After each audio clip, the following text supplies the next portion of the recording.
Come on.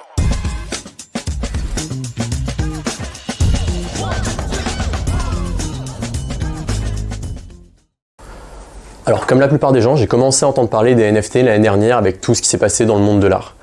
Un NFT, c'est quoi ? Concrètement, c'est une sorte d'acte de propriété d'une œuvre numérique qui va être inscrite dans la blockchain. Donc avec un NFT, je deviens propriétaire de quoi ? D'un JPEG, d'un GIF. Et ce qui est assez nouveau, en fait, c'est que ça va permettre de créer de la valeur sur des objets qui, historiquement, on n'avait absolument pas. On voit que le marché actuellement est pas mal porté par les 25-35 ans. Et en fait, autour de moi, effectivement, j'ai plein d'amis qui s'y intéressent, voire qui commencent à mettre un petit billet dedans.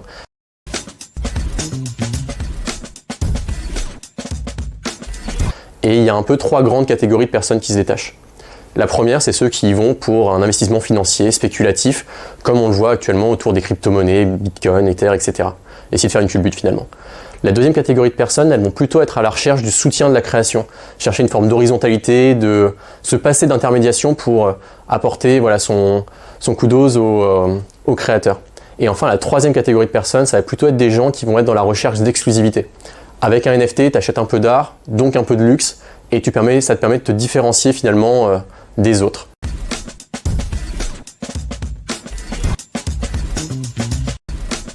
Même si ton NFT il reste réplicable, ton JPEG, les autres peuvent le copier également, à la fin c'est quand même toi qui es propriétaire.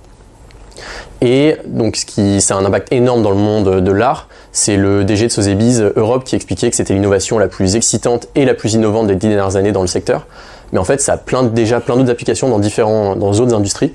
On voit avec Sorare dans le monde des jeux vidéo, avec Breitling, donc la marque de montres notamment, qui a transformé ses certificats d'authenticité en NFT.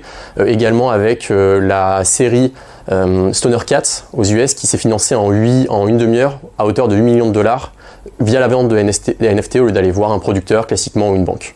Donc l'un dans l'autre, en fait, tout ce qui est distinctif peut techniquement devenir un NFT et il deviendra probablement un jour ou l'autre.